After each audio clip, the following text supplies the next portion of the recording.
In this video, we're going to talk about distance and displacement. All right, first of all, difference between distance and displacement. Let's suppose I have a particle rectilinear motion. Remember, it can only move back and forth, okay, along the line. Let's suppose one particle goes all the way to 2 here, goes back to 0, and then back to 2, okay? So it started at 0 again, goes to 2, back to 0, and back to 2 within a given time interval. All right, what's the displacement? The displacement that particle went was final coordinate minus initial coordinate. So it'd be 2 minus 0, or it got displaced 2 units. Now, what is the distance that particle traveled? Well, it traveled 2 units there, then 2 units to get back, then 2 units back, right? So that's what, 2, 4, 6?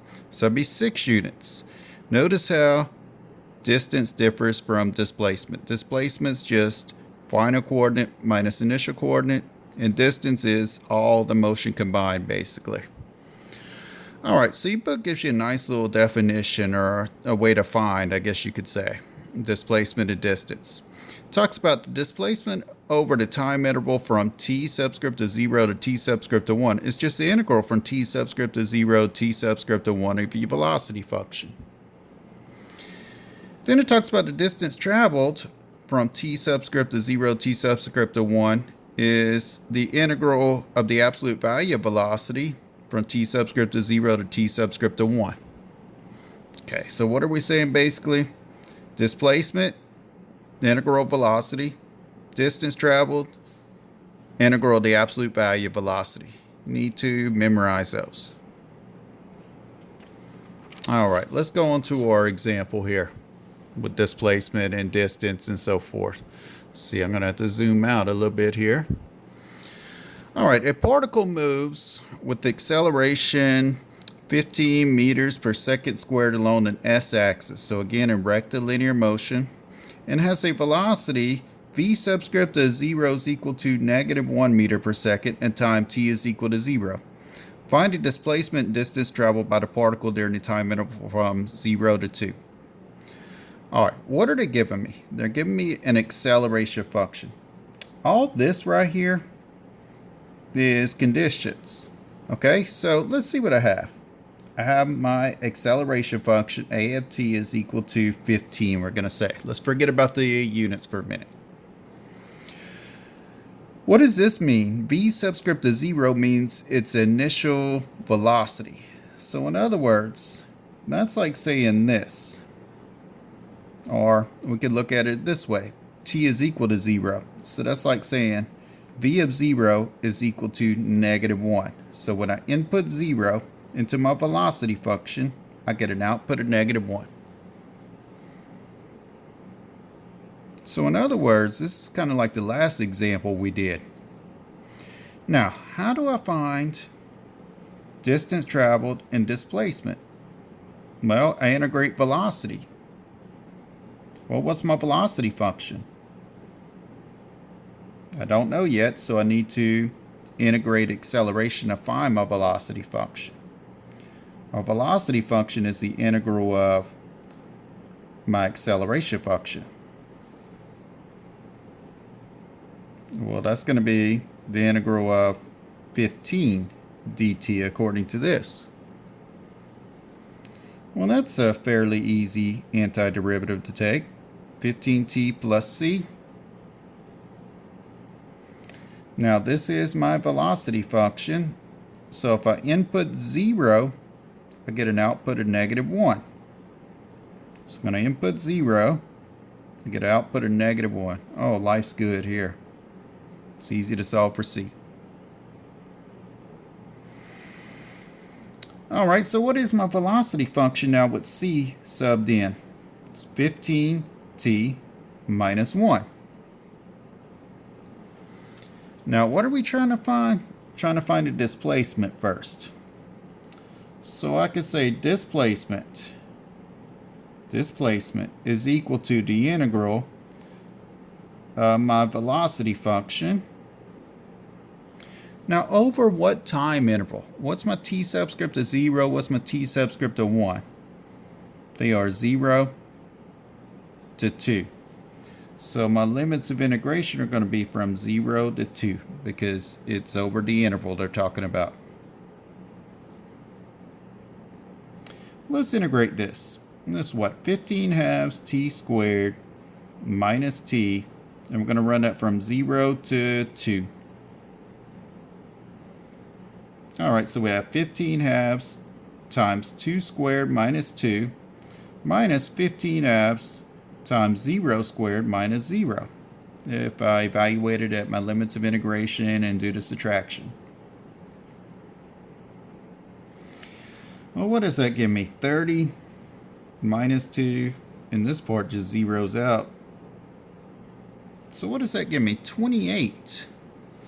Now, what is 28? 28 is my displacement.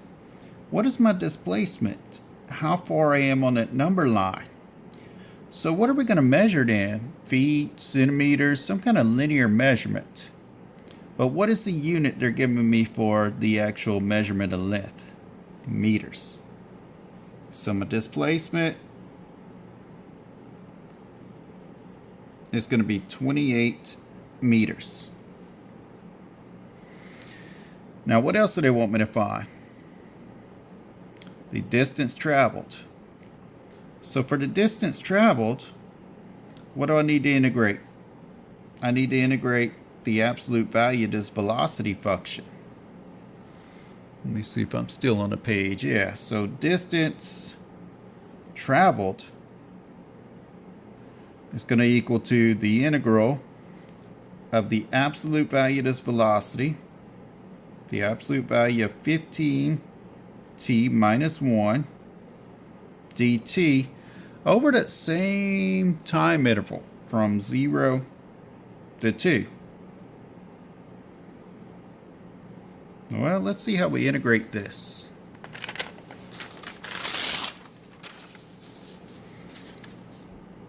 Make sure I'm still on the page here. So we're going to have this is equal to the integral from 0 to 2 of 15t minus 1 in absolute values dt. Now, how do we integrate an absolute value? Remember, we write it as a piecewise defined function. We say 15t minus 1 is going to equal to 15t minus 1, or the opposite of 15t minus 1. Now, this is for t is greater than 1/15. This is for t is less than 1/15. Remember how you do that? You find where the inside of the absolute value is equal to 0. So you say 15t minus 1 where it's equal to 0. So 15t is equal to 1, or t is equal to 1/15. And that's how I determine my breakoff point. Alright, so what do we need to do to integrate that absolute value function? We need to split it up. We need to say, okay, this stuff is equal to the integral from 0 to what? 1/15. From 0 to 1/15 of this part, 15t minus 1,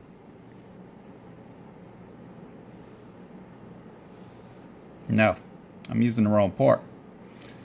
0 to 1/15 is less than 1/15, so I'm going to use this part, negative 15t minus 1 dt. Plus, and let's integrate again where we left off on this last one was 1/15 all the way to 2. Now, if I'm going from 1/15 to 2, I'm looking at values that are greater than 1/15. So I'm going to integrate this part, 15t minus 1. All right, let's do some antiderivatives here. So I'm going to have, I could pull the negative all the way to the out if I wanted to, all the way to the outside of the integration sign. And I could say that's 15 halves t squared minus t. I want to run that from 0 to 1/15. plus, take the antiderivative of this part, 15 halves t squared minus t, and let's run that from 1/15 to 2 for my limits of integration. Well, what does that give me?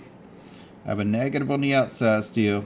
I have 15 halves times 1/15 squared minus 1/15. Now let's close off this set of parentheses. Minus that negative, right? Minus that negative. 15 halves times 0 squared minus 0. If I evaluate it as 0. Now let's move on to this part. Plus 15 halves 2 squared minus 2 minus this antiderivative evaluated at 1/15. So 15 halves times 1/15 squared minus 1/15. Alright, so now at this point we could actually go ahead and just plug it into our calculator and so forth. And if we plug it into our calculator, now I'm just doing this just for shortening these videos so they're not too long. If you plug this in your calculator, you'll probably get a decimal. Let's go ahead and hit math, enter, enter. And that should give us 421 over 15. And what's going to be my unit for distance here? It's going to be the same as my unit for displacement, which was meters. So total distance is equal to 421 over 15 meters. Now keep in mind, that's the total distance from 0 to 2 on my time interval from 0 to 2.